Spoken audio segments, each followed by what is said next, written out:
नमस्कार, जय हिंद, जय भारत. सद्यस्थितीच्या पद्धतीनं आपल्याला दिसून राहिली आहे भारताचा रुपया ज्या पद्धतीनं डिप्रिशिएट होत आहे दिवसेंदिवस. डॉलरच्या कंपॅरिझनमध्ये रुपयाची अवमूल्यन होणं. ठीक आहे. डॉलर स्टेबल आहे, डॉलर स्ट्रॉंग आहे, डॉलर वाढतच आहे. त्याच्या कंपॅरिझनमध्ये भारताचा रुपया डेप्रिशिएट होत आहे आणि डॉलर ॲप्रिशिएट होत आहे. सर कन्सेप्ट कसा चालतो? ठीक आहे, सिम्पल इकॉनॉमिकचा फंड आहे. ठीक आहे, एखादी वस्तू आपण ठरवली आहे का हिचं व्हॅल्यू एवढा आहे. ठीक आहे, एक स्टँडर्डनुसार, ग्लोबल स्टँडर्डनुसार तिची डिमांड वाढली का होतील, तिची प्राईस ॲटोमॅटिकली वाढतील, कारण की सप्लाय कमी आहे किंवा सप्लाय लिमिटेड आहे. त्याच पद्धतीचं युनिव्हर्सली ॲक्सेप्टेड एक करन्सी जे 1945 नंतर जे झालेलं दुसरं विश्वयुद्धाच्या नंतर एक ब्रॅटन वूड्स समिट झाली. त्याच्यामध्ये जे जिंकून आलेले राष्ट्र होते, ठीक आहे, त्याच्या हातावर एक ब्रॅटन वूड्स समिट US मध्ये होते. US मध्ये स्ट्रॉंग पॉवर म्हणजे उरलेली सत्ता म्हणजे अमेरिका. भलाई जिंकली असं UK, फ्रान्स, पण इकॉनॉमिकली स्टेबल जो कंट्री होता तो फक्त अमेरिका उरलेला होता. सोबत त्याच्यापाशी पैसा भरपूर होता, असला बारूद त्यानं सप्लाय केल्यामुळं. ठीक आहे, त्याच्यामुळं लढाई फक्त एकाच गोष्टीची होती की सिक्का किसका चलेगा. तर सिक्का अमेरिका का चलेगा. त्यानं बनवला डॉलरले स्ट्रॉंग. या लेवलचा बनवून टाकला का बस. ज्या पद्धतीनं आता आपण 2025 पाहून राहिलो आहे, 193 देश आहे, त्याच्यामधले 85% जो ट्रेड होतो वर्ल्डच्या तो फक्त आणि फक्त डॉलरमध्ये होतं. सर मग आपण भारतही आपल्या रुपयामध्ये काऊन नाही करत? ठीक, युनिव्हर्सली जो ॲक्सेप्टेड आहे, ठीक आहे, जो प्रेफर दिला जातो, ठीक आहे, त्यालाच व्हॅल्यू दिली जाईल ना. तुम्ही म्हणसाल का नाही पैसा चायनाचा पैसा घेऊन आपण अमेरिकेमध्ये जाऊन विकू, त्याला गरज नाही. त्याला त्याचा डॉलर स्ट्रॉंग बनवून आहे, त्याला माहीतच आहे मला नाहीतरी याच्यासोबतच व्यवहार करणे येतं, तर मी त्याच पद्धतीने करतो. मग आपण US चा डॉलर आपल्याला घ्यायचा असेल तर आपल्याला त्याला रुपये द्यावं लागेल. समजून जर US कडून डॉलर घेऊन चायनाला देणे किंवा दुसऱ्या कोणत्या देशासोबत व्यवहार करणे, तो व्यवहार आपल्यासोबत फक्त डॉलरमध्येच करायला तयार आहे. तुमचा रुपया नाही पाहिजे, आम्हाला डॉलर पाहिजे, कारण की तो युनिव्हर्सली ॲक्सेप्टेड आहे. तो मी कुठंसाही घेऊन गेलो तरी तिथं चालतील. त्याला बॅरियर नाही आहे, कोणत्या पद्धतीचे रेस्ट्रिक्शन नाही. एक मुद्दा कळला. ओके, मग US कडून आपल्याला डॉलर घ्यायचा आहे तर रुपया त्याला द्यावं लागेल. सर मग त्याची डिमांड वाढली. का बरं डिमांड वाढली? भारतापाशी सर सध्या डॉलरची कमी आहे. का बरं डॉलरची कमी आहे? सध्याची परिस्थिती आली, ट्रेड डील झाली नाही, सोबत 50% टॅरिफ लागून आहे. भारत US सोबत 58 बिलियनचा ट्रेड करते, त्याच्यात आपण ट्रेड सरप्लस राहतो. त्यांचा डॉलर आपल्याकडे येते कारण की आपण त्याला एक्सपोर्ट करतो त्या लेवलचं.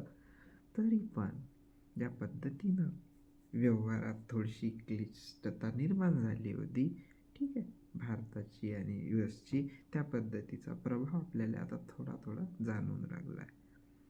सर याच्यानं आपल्या मार्केटवर काय प्रभाव पडला? तर मार्केटवर तेच रुपया डिप्रिशिएट, डॉलर ॲप्रिशिएट. सर त्याचा प्रभाव का पडून राहिला आहे? मार्केटमध्ये आपल्या रुपयाची व्हॅल्यू कमी झाली जगाच्या.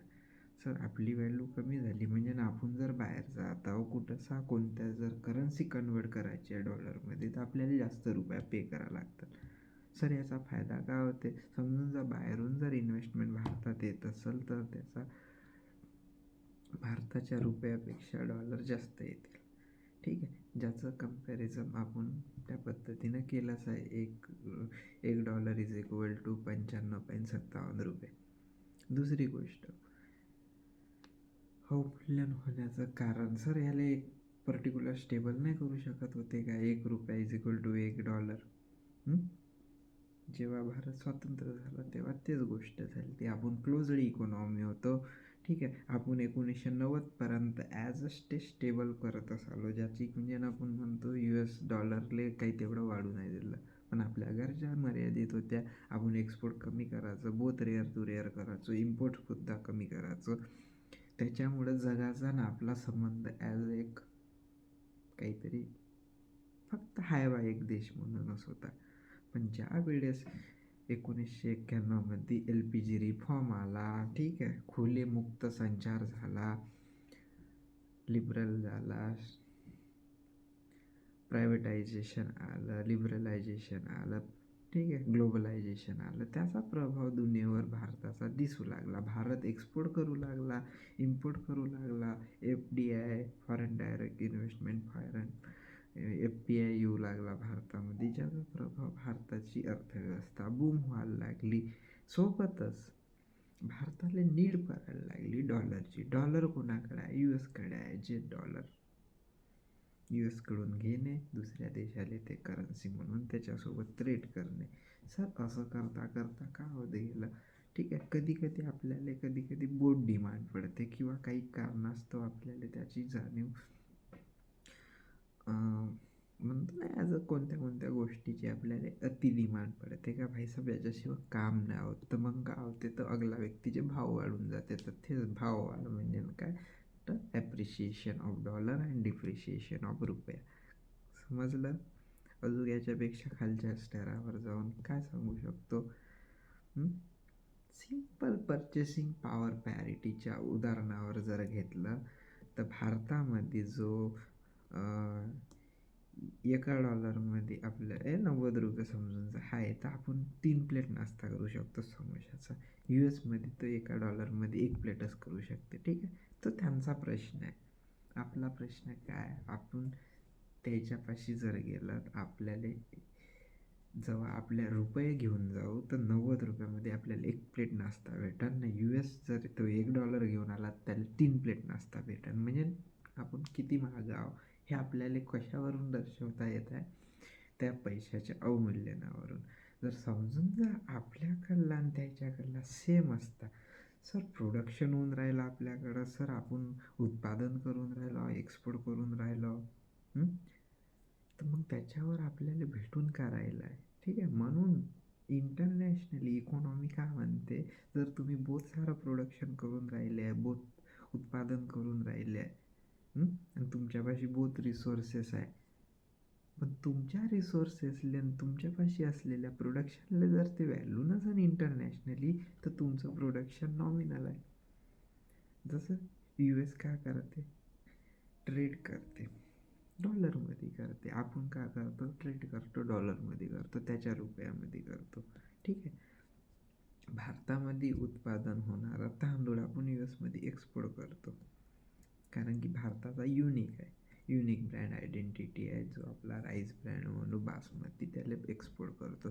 त्याची डिमांड त्याला आहे म्हणून ते इम्पोर्ट करतात, नाही तर प्रोडक्शन तर त्याच्यापाशी होत आहे.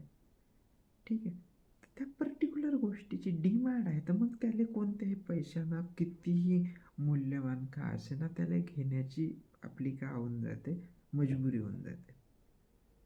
तशीच आपल्याला डॉलरची मजबुरी बनवून टाकली आहे, तर मजबुरीचा फायदा अगला व्यक्ती घेणारच. सर याचा प्रभाव आपल्यावर पडून राहिला आहे की नाही पडून राहिला आहे, पॉझिटिव्ह घ्यायचं का निगेटिव्ह घ्यायचं. पॉझिटिव्ह एक प्रकारे घेऊ शकतो की जर आपला पैसा जर नाही नीचांकीवर नाही नेला, डिप्रिशिएशन नाही केला, तर डॉलरच्या कंपॅरिझनमध्ये आपण ज्या गोष्टी साध्य करू शकतो त्या नाही होणार.